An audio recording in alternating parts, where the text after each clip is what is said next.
Hey guys, and welcome back to the show. I am your host, Megan Hardy, and today I am joined by Atavia Minoudis to talk all things gut health, and in particular, IBS, which is irritable bowel syndrome, if you're not familiar. If you are familiar with IBS, then you're probably all too familiar with it because it is something that so many people struggle with, and it can really upset and plague their lives. Atavia is a gut health specialist trained in nutritional therapy, and she herself was a long term IBS sufferer, but now enjoys a life free of bloating and unwanted IBS symptoms. And she's helping others do the same thing. So, Atavia, welcome to the show. Hi, thanks for having me on. Excited to be here. Yeah, absolutely. So if you would just share with us a little bit, when we got to talking over email and whatnot, hmm I you just shared some of like your IBS story. If you would just even update everyone on the podcast, like your background, how you got into the space, and like your personal story with IBS. Sure. Yeah. So today I'm a nutritional therapist and I specialize in gut health and IBS, like you said. That's a very different story to where I was sort of 10 years ago. When I was in my early 20s, I was severely underweight, really struggled to put on any weight or muscle or anything like that because I had such bad gut health. Had quite serious like depression, anxiety. I was undiagnosed ADHD, which I'm now diagnosed with, and just would constantly have bloating, pain, awful acne, like all the things that you just don't want, especially in your early 20s, everything you don't want to experience. And I would just go back and forth with my doctor asking for some support or asking for some tests or just some kind of answers or clarity. And would just get nothing really. Just, oh, that's something you have to live with, or here's a pill, try this, and it just wouldn't work. And that just left me in a real state of feeling powerless and sort of Mm. hopeless and feeling like there was no way out. So at one point, I just decided I basically gave myself a dairy intolerance by trying to put on weight by drinking like really high calorie protein shakes with dairy milk, and yeah, that triggered a really bad lactose intolerance. And I just thought, wow, I need to sort my gut out. I need to learn how to do this myself. And I'm a big believer that the more you know, the more knowledge you have, the more empowered you feel, the better choices you can make for yourself.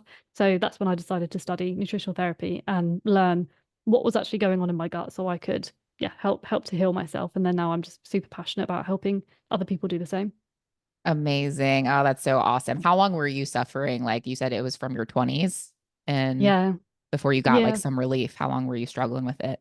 It was probably really bad for about 3 or 4 years, I would say, in my 20s. Yeah, I was not living a very healthy lifestyle. I was like, probably drinking a little bit too much. So I worked in pubs. I was eating like a lot of fast food and just not really prioritizing health because I didn't really know what to do. And I was sort of, I didn't know where to start. And the thought of trying to be healthy just felt super overwhelming because I was like, what does that even mean? Like, where do I start? Where am I going wrong?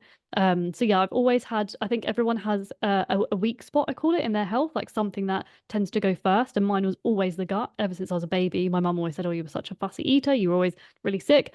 And that obviously just developed Mm. over time, right? And then in my 20s, just not having a great lifestyle, having high stress and anxiety for about 3 or 4 years, I was suffering badly. Man. And then would you do you know what the difference is? Because I think you had mentioned when you were really drastically undernourished and you hmm said I think you were like 6 stone. Is that what you said? Yeah, You yeah. mentioned.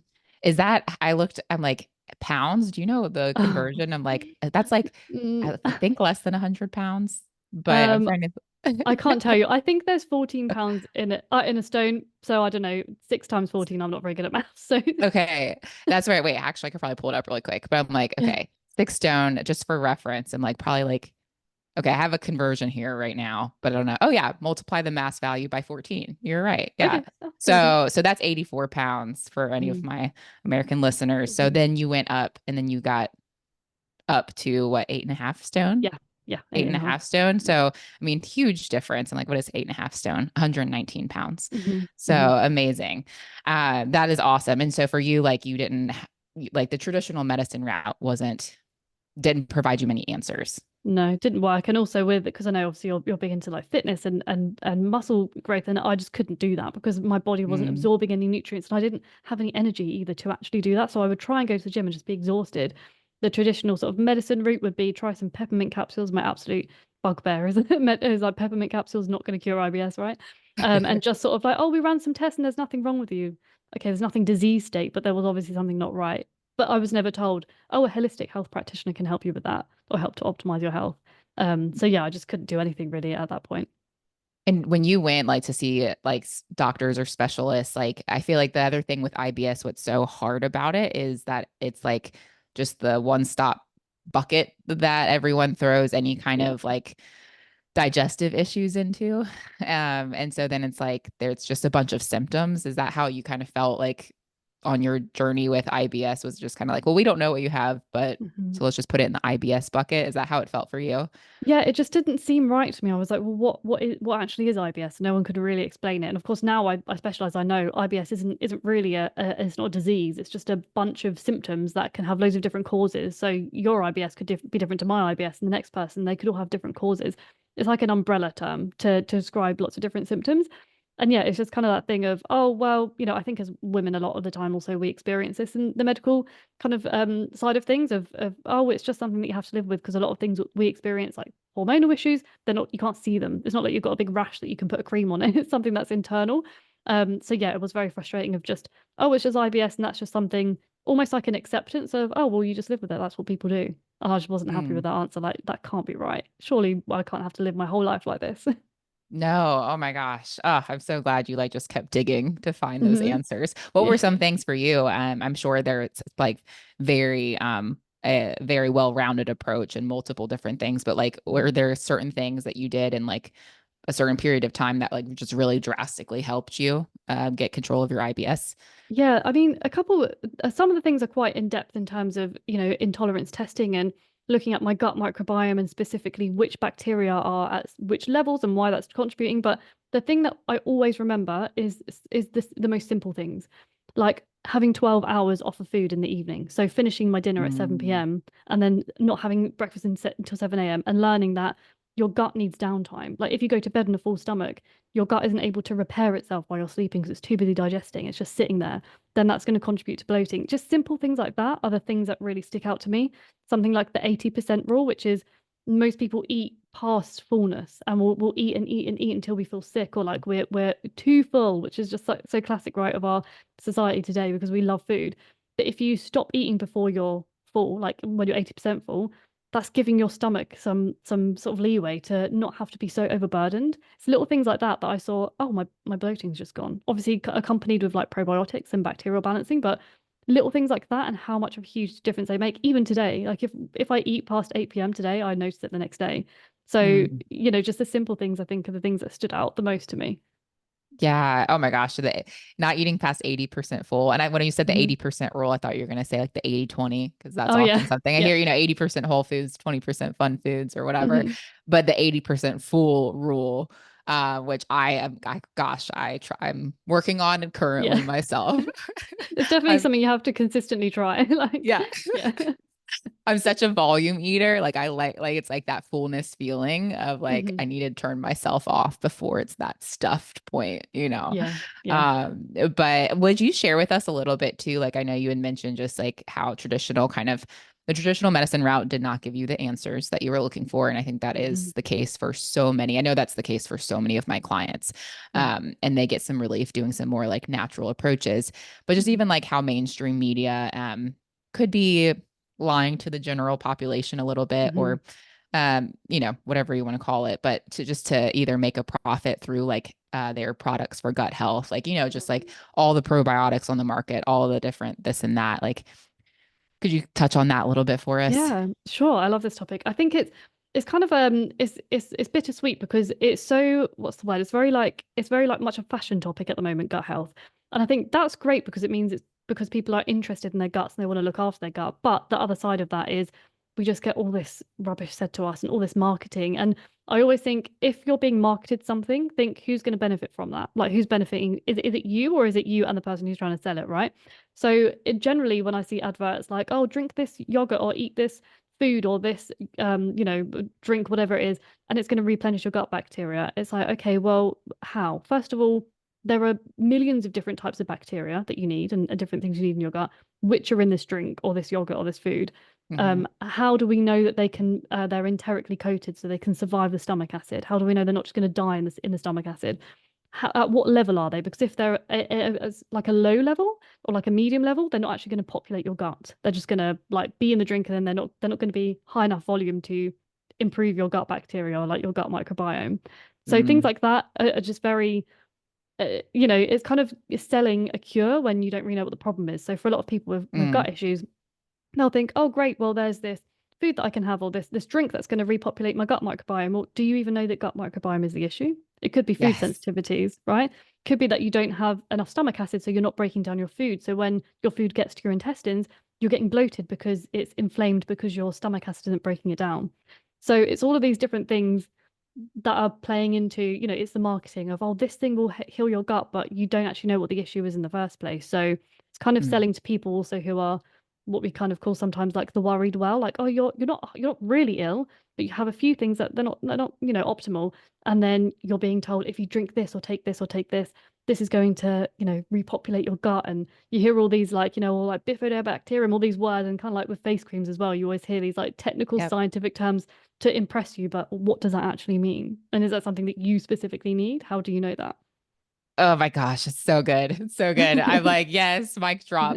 Because I think that's what everyone, and in the fitness space too, like in the health space, Mm, gut health, fitness, like, people wanting to diagnose before they even know the problem. And there's 100%. like, just take this, just do Yeah. that, like whatever. And that's where even with, like I try to like ask clients or anyone who's coming to me for advice. I just had someone reach out on social media literally today who Hmm. I just responded to. And they're like, hey, I heard on your podcast you said you'd help me like figure out my maintenance calories. Like, how much should I Hmm. be eating? I'm like, well, I have a lot of questions for you before I can Hmm. tell you that. So it's like even just figuring out like what are your health and fitness goals? What are you currently doing? Like, what's Hmm. working or not working? Like, what's your health history? Like, let me learn about you so that Yeah, then we can figure out a better solution, other versus just like definitely. here's a blanket statement of what Yeah. everyone should do. That's so good. So, so good. And with probiotics, I love that you mentioned that too, because you're like, maybe a probiotic could really be life changing for you if you have Hmm. like, low beneficial bacteria. But if you Hmm. don't, you may not even notice many changes with like taking a probiotic. Do you have any just like, I know that's one thing that a lot of people ask or are curious Hmm. about. Do you have any, you mentioned like if it's like too low of a count or things like that. Do you have any kind of just like general recommendations or guidelines for when someone's looking for a good probiotic? Yeah, I mean, I'm not sure if you have them in the States, to be honest. I think you do, but the brand that I use is called Optibac. It's spelled Optibac, and all of their products they research, and they like research in the lab, and they do scientific studies on, and they have like great support where you can call up and you can talk to them about your needs, and they make sure they have the strains in there that are generally like low or depleted, so they're quite a good brand. But I think it really depends to the individual. And like you said before, oftentimes people don't realize you're going to ask you a question, and actually you're going to ask them a question back about, okay, we need to find out you specifically. So as like a broad, if you just want to look into probiotics, that would be my first step, but also be prepared if it doesn't make a big difference, like you might have to see a specialist and actually see what's wrong with you specifically, because it could be a lack of beneficial bacteria. It could be an overgrowth of a pathogenic bacteria, could be a parasite. Like some people have parasites, some people have bunkers overgrowth. So it can be so different to each individual. Yes. Oh my goodness. Yes. And even like you said, like the digestive enzymes or stomach Mhm. acid, like what could it be? That's so, so good. And then also I know, like one other question I have for you is like how like generally prescribed medication for IBS. Mhm. That oftentimes like this is something that I'm very passionate about is trying to go like a non-medicated route first, Mhm. whenever possible. And I actually just like saw a specialist recently, like a ENT specialist, because Mhm. I was having some like coughing issues, whatnot. And he was like, oh, it's just probably acid reflux, which is surprising to a lot of people, Mhm. coughing being a symptom that Yeah. people don't often think of acid reflux. But he just wanted to prescribe me an antacid. And I'm like, ugh, like there's so much because I know I'm like, there's so Mhm. much other things. If that is what it is, there's other Yeah. things I could be doing. But would you just talk even around like generally prescribed medication for IBS, Mhm. maybe what some of the hidden or long-term effects could be that are unknown to the public? Yeah, sure. So it is actually for acid reflux is the main one. That the main hidden effects tend to be in like acid reduction tablets, right? So I won't say specifically what they are in case I get sued or whatever, but like Yeah. generally prescribed medication that's like, oh, you've got acid reflux, or oh, you've got silent reflux, it's causing cough. Take this and it will reduce the stomach acid. Okay, well, first of all, how do you know you have low stomach acid? High stomach acid, sorry, because a lot of people with acid reflux actually have low stomach acid, which causes you to reflux because you say you're eating food and then your stomach can't break it down because there's not enough stomach acid. The like the sphincter between the stomach and the intestines won't open sometimes because it's like, well, this isn't digested. I can't accept that. It's going to cause damage in my gut. So it pushes the acid back up because the only other way to go is up, and that's when you get reflux. So that's the first thing, is like, do you actually have high stomach acid or is it low? And in terms of tablets that can reduce stomach acid, I mean, especially because a lot of people tend to be put on them long term, and it's like, okay, just have this and then you'll be fine. Well, long term, because they literally stop you from producing, hydrochloric acid and the acid you need in your stomach, what that does, it means you cannot absorb certain nutrients. So things like calcium, Mm. vitamin C, B12, magnesium. And if you're, I mean, the obvious one, right? If I said to people like calcium and you're not absorbing calcium, a lot of people are going to be immediately like, yes, okay, well, what do we need calcium for? Bone. So what's that going to potentially lead to? A lot of bone fractures, problems with Mm. that long term, especially for women, and especially for women when we, approach menopause or go past menopause, we're even more at risk of that. So obviously that's not going to be a good thing to be on long term. Magnesium, again, if you're not absorbing magnesium, that can cause things like muscle spasms because you need magnesium for your muscles to be relaxed, can cause problems with your heart, just so many different things. So you're basically stopping your body from absorbing all the nutrients, and for what? Like to be on a medication long term, and maybe one that you don't actually even need or see a benefit in. Yeah, yeah, and that's the thing too is like I love that you make the point of like you may actually have low stomach acid and Hmm. you're having those issues. So taking Hmm. and just suppressing the acid in your stomach may not be what you need to do or the answer. Exactly. What are some of your suggestions for again, depending on Hmm. this is going to depend on the person. Yeah. This is probably going to be very generalized, but like what are some suggestions that you give for like people who have acid reflux or diagnosed Yeah. acid So a lot of reflux? the first thing I say to people, definitely go to your physician and get checked for H. pylori, because that is quite common in acid reflux, and that is something that you need to get seen by like a medical specialist, because you need to identify that first. That can cause problems long term. Generally, what I've seen in people who've worked with acid reflux, stress is a major one, and this is what always blows my mind about holistic health, is it tends to be the most simple answers. But if you have high stress, and I'm a big believer that all of us are living in some level of stress most of the time. Might not be major, but our norm is being stressed, even if that's just getting a message come through on your phone that immediately triggers the low-key stress response. You're always on all the time. And if you have stress at any level, especially if it's a high level, it again impacts that the esophageal sphincter. So the kind of like elastic band at the bottom of your throat, basically into your stomach, it can make it looser. So it makes it open, which means that you're more likely to have acid come up because it's not closed. So you're not separating your throat from your stomach in terms of the acid. So stress is a major one. Good quality water intake. So really good quality filtered water, like not tap water. Even if you live in the Scottish Highlands, like I would not bother with anything that's come through pipes. It's just like, let's just use a water filter. Because if you're not having A, enough water, or B, good quality water, you can't produce good quality stomach acid or enough of it, Mm. because you just don't have the nutrients and the liquid you need to actually make it. So those are two things I would immediately say, especially if you get acid reflux when you're eating.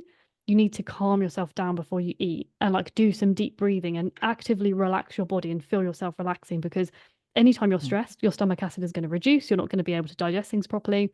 So those are the two main things Mm. I would say to start with, for sure, that people always overlook.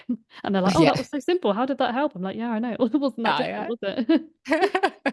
I know. Oh gosh, I was having a conversation recently with Louise Digby. We were talking about some hormone health things and just like the some of the basic things that are just Mm. overlooked. Like I love Hmm. that you mentioned just like calming down, de-stressing, Yeah. breathing, the Hmm. 12-hour thing Yeah. overnight, just Yeah. finishing up your dinner earlier, stuff like that. It's simple, but not always easy to implement, And yeah, it's definitely, yeah, and because it's a habit thing. And that's what I say Yeah. to my clients. Like, this is something that I'm not just going to tell you this and then you'll just be cured. It's on you to do, and it's on us to do and remind ourselves about it all the time.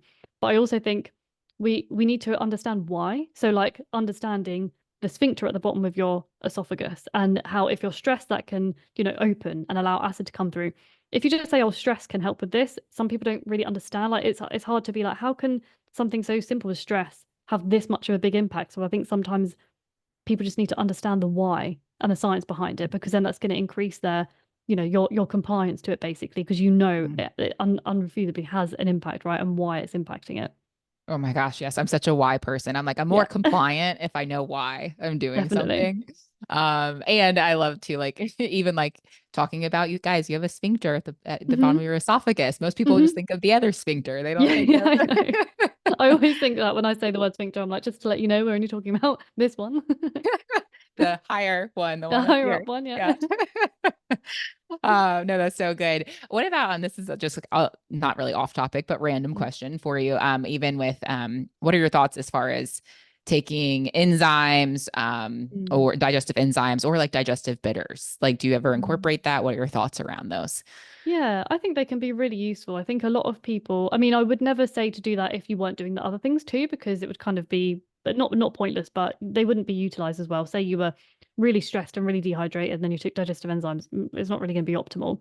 But I mean, I use digestive enzymes. I think they can be really good, especially if you know maybe you're going on vacation or you're having a big meal or something like that, or you've just been a bit stressed and you've not been able to calm things and you just need to give yourself a bit of support.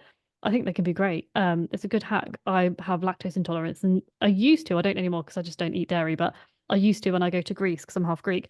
Would take my digestive enzymes and be like, I need to have some halloumi or some feta. I'll just pop a digestive enzyme. That's going to help me to like to digest it. Then I can eat it. So yeah, I think they can be really helpful in supporting you. Whilst you're healing your gut, to basically take some of the burden off of your gut from digesting. Because if you're putting some digestive enzymes there and it's helping to break down those foods by the time the food gets to your intestine, it's going to be more easy on the gut to digest, basically. So yeah, I think they can be really useful. Yeah, it makes so much sense. And feta is so worth it. Oh Feta my is God, so worth it. great. Especially baked feta, so good. Oh my gosh. I'm a feta freak. I like love feta on if there's any dish that's good, it's better with feta. 100%. You have to go to Greece and you'll love it. You'll never Oh, leave. Greece is high on my list. I need to get to Greece. You do. It's very high on my bucket list.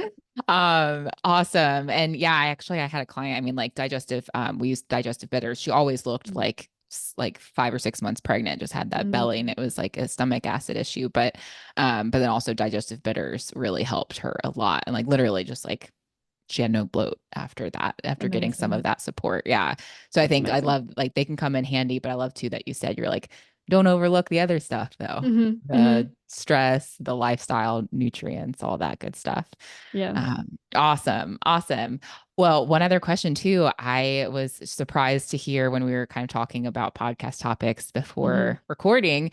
Um, you mentioned like why FODMAP. The FODMAP diet is Hmm. not a great strategy Hmm. when trying to heal your gut long term. And I've like seen this in application based settings where it's like it's helped some people and whatnot. So I Hmm. love for you to share your take on why FODMAP may not be the best long term strategy to heal your gut and what to do instead. Definitely. Yeah, I love a controversial topic. Yeah. Throw that in there. So in terms of FODMAP foods, for people who don't know, it stands for, I mean, it's pretty long-winded, but fermentable oligosaccharides, disaccharides, monosaccharides, and polyols. So basically these are foods that they're short chain carbohydrates. They're foods that your gut can struggle to digest, especially if you have any issues with your gut microbiome or you don't have certain bacteria, you need to break it down. So a lot of people with IBS will really struggle with these foods.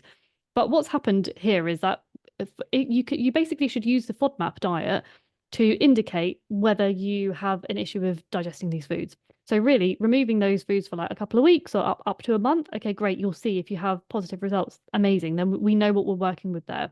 However, a lot of people just think or get told you should just follow that diet forever.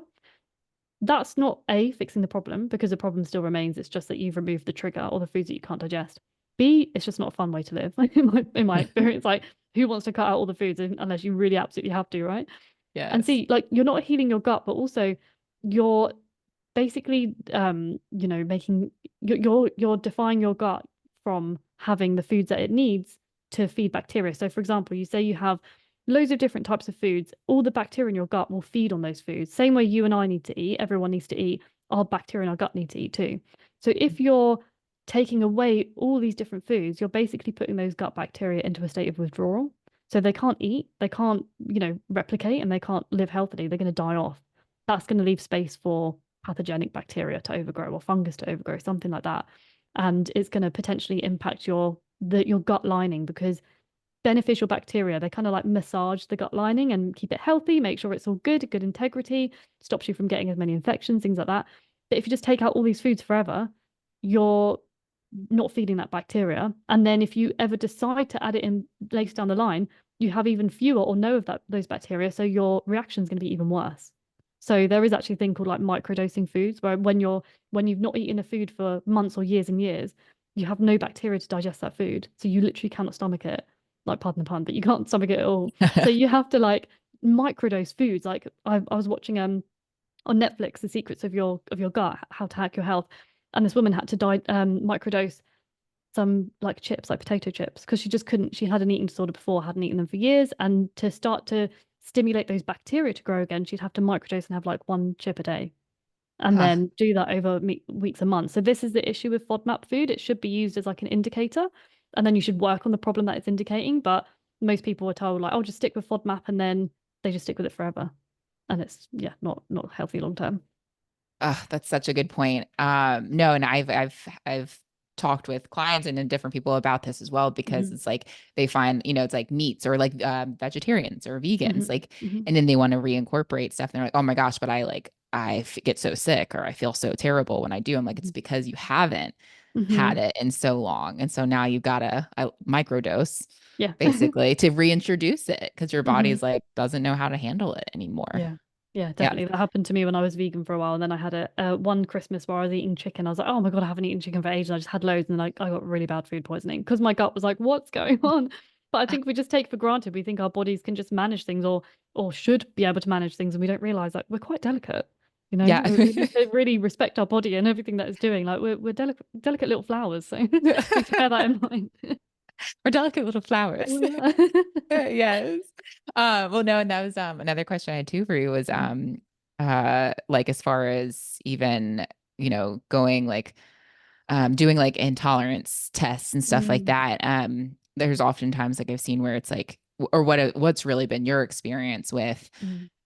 people take an intolerance test and then like just avoiding one certain food forever? Or have you seen where it's like, okay, recognize kind of like the FODMAP principle of like recognize Yeah. what's going on, then figure out the root of like the inflammation or the cause or the gut issues, and then they Yeah. could even reintroduce those Mhm. foods. Like how often do you see that or what do you Yeah, usually? so yeah, I work with people in clinic. I always recommend a food sensitivity test. So before I kind of explain that, people need to know the difference between the three. So you have like food allergies. Obviously, that's like an allergy, you cannot eat it because you might go into anaphylaxis.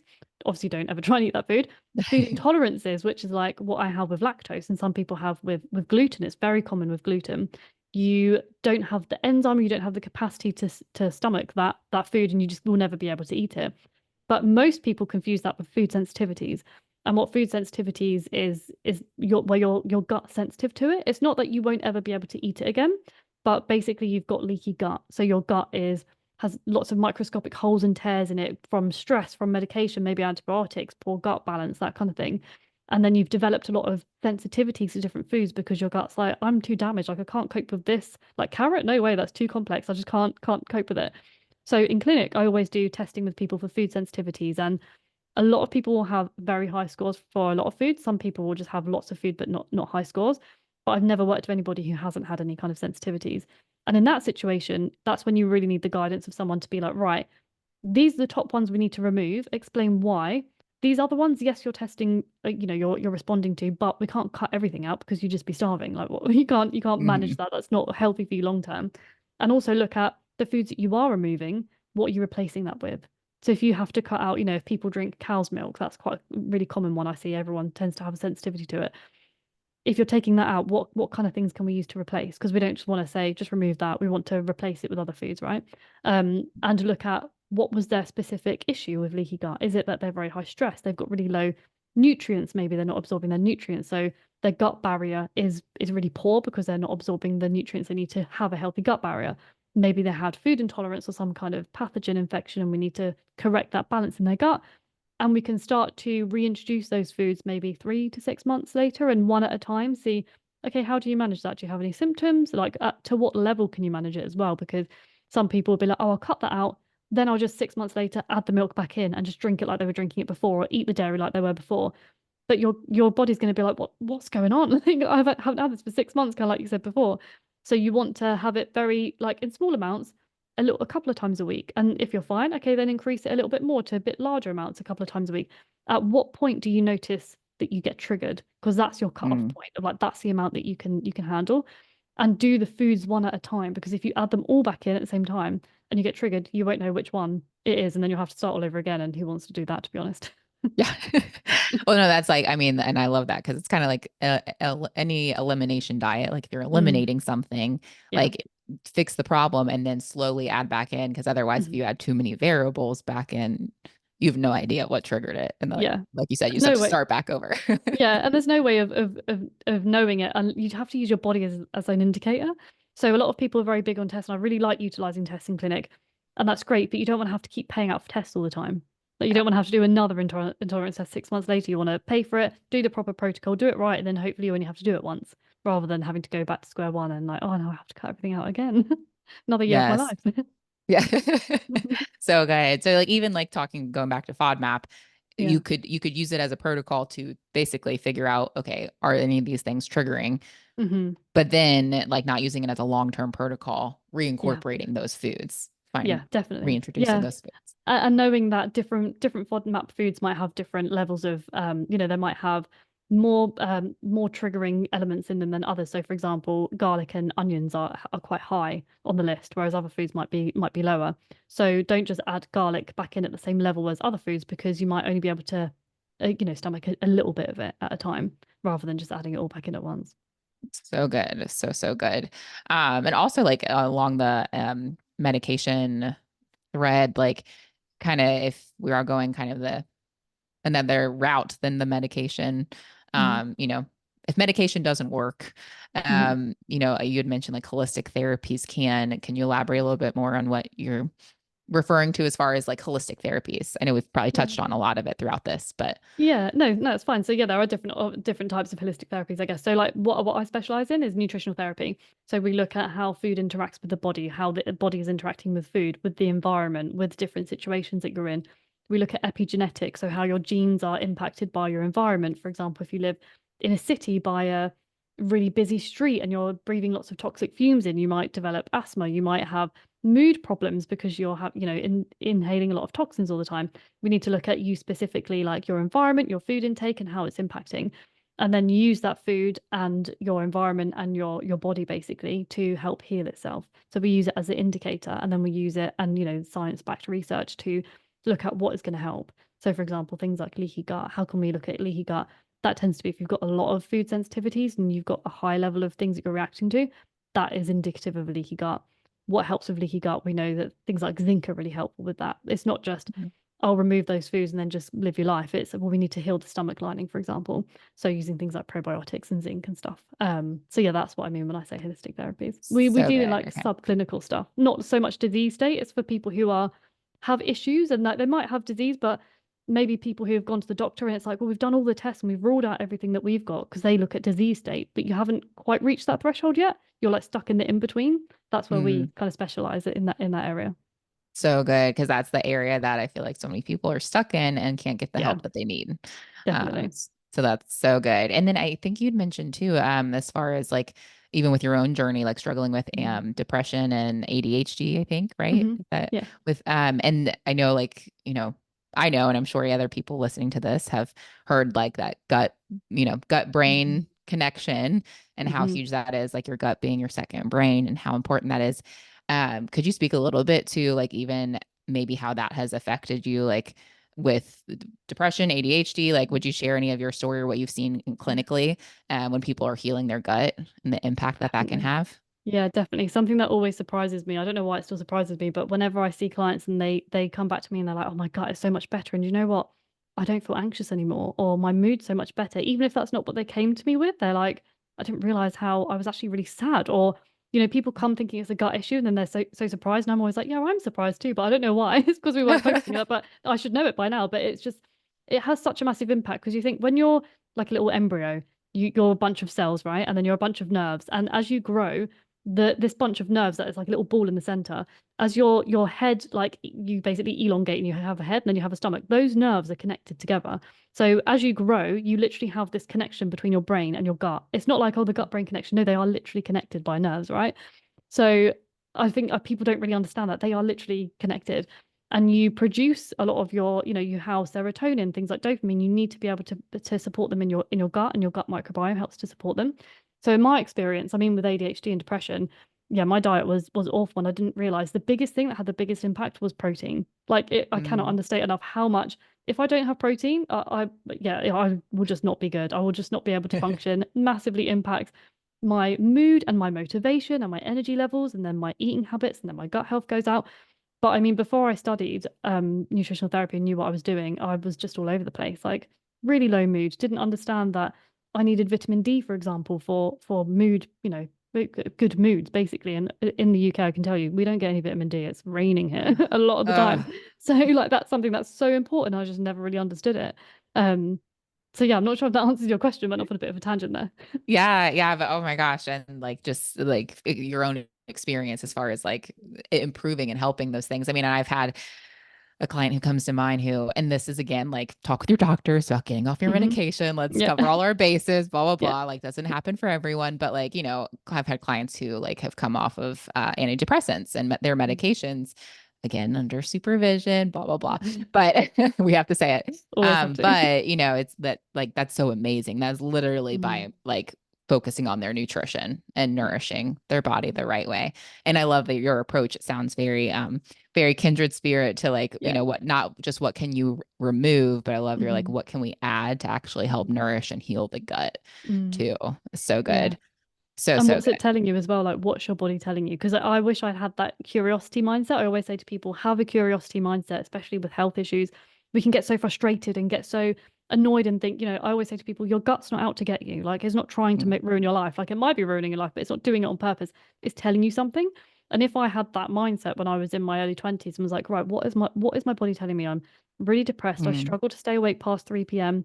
I have a mood crash if I'm too hyper. Like, what is this telling me? Like, all those questions would have led me quicker to the answer of I'm out of balance. And my life is out of balance, my energy, my food intake, just increasing my protein and giving my body the food it needs to produce dopamine. As you know, with ADHD, you have really low dopamine. So I need to make sure I'm giving my body the nutrients it needs to make what dopamine it can. Or just basic things like that, and just eating regularly. Like when I got diagnosed, a psychiatrist said to me, you have three anchors you need to use. One is regular exercise, and start with that because everything else will come from that.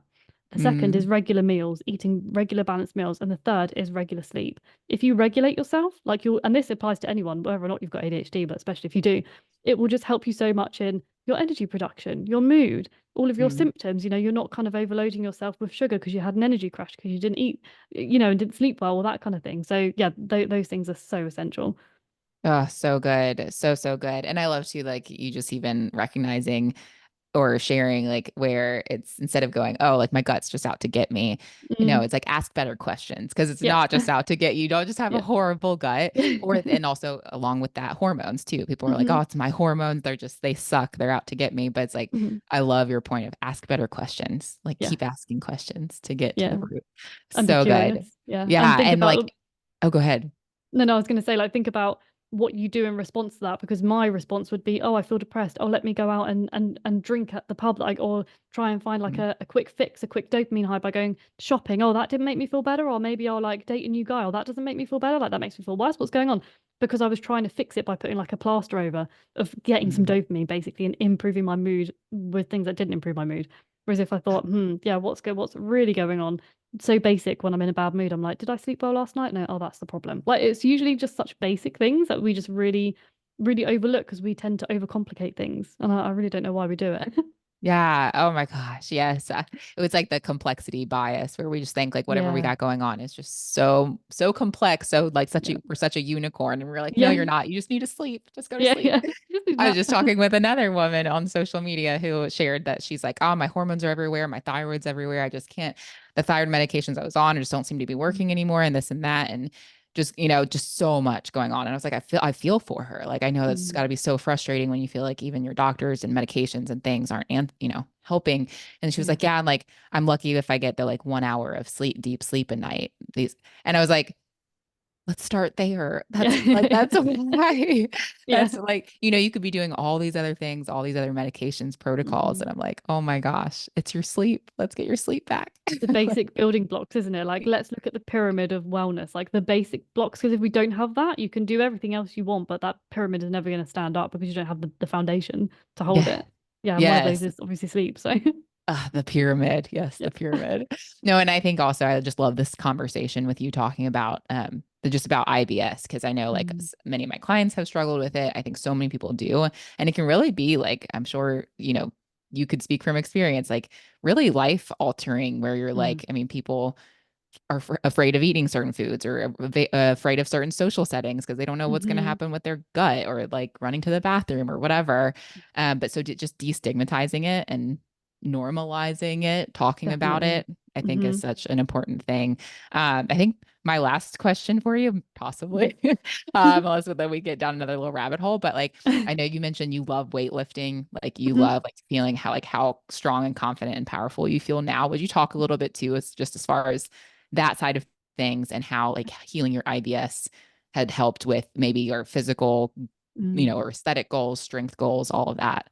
Yeah, I think twofold. One is the mindset and one is the nutrition side because when I had IBS and I would try to go to the gym, you can't really think of anything else. Or you can think of things, but not as much when all you can focus on is your gut and your bloating. And maybe if you have flatulence as well, like you ain't going to the gym if you've got flatulence. Like you don't want to be you don't want to be farting in the gym, whatever it might be, or like pain or acid reflux.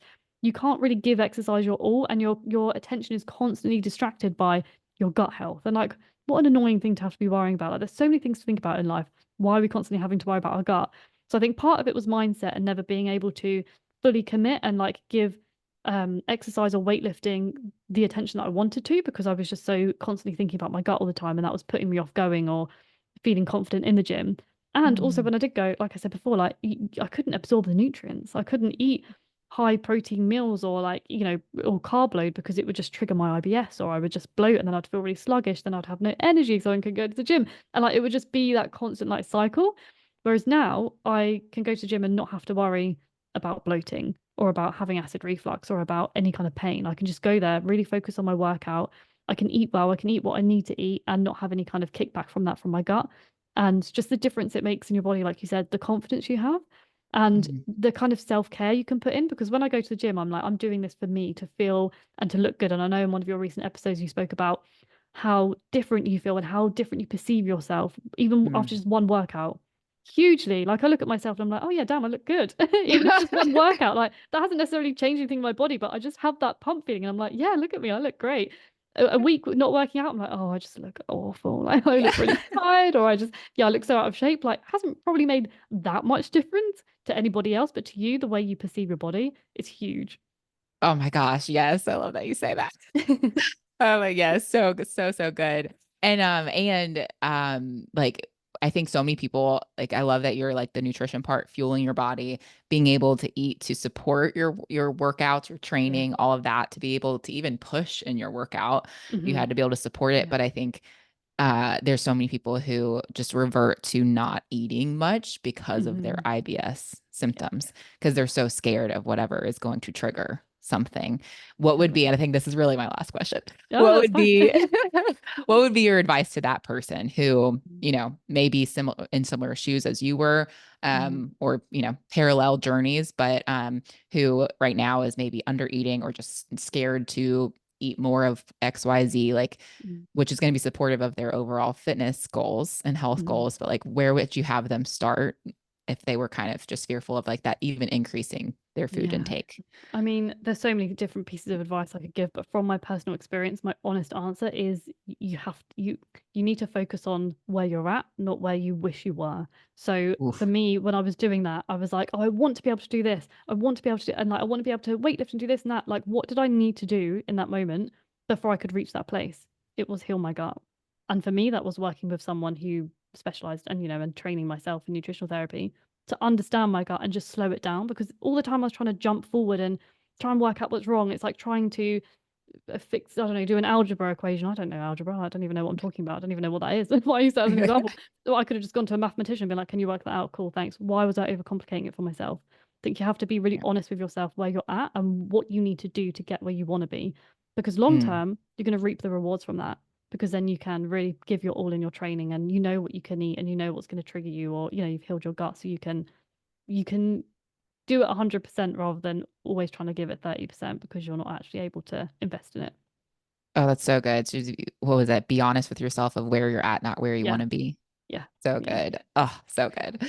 Man, and that really just breaks it down into those tangible bite-sized pieces. Because if you focus mhm, on that end result, it's like there's so much between you and that yeah, then people just get paralyzed and they don't do anything. definitely. So Yeah. that's amazing. Well, Atavia, thank you so much for Thank joining you. us. I had a Yes, great time. this has been a pleasure. This has been a beautiful conversation. I never knew, it's like a conversation around IBS could be just so Mhm. pleasant and wonderful, Yeah. and talking about our sphincters and all that Yeah. good stuff. We've covered all the bases today. Yeah. You don't get that anywhere else. It's amazing. Well, where can everyone find you? What is the best way to reach you out?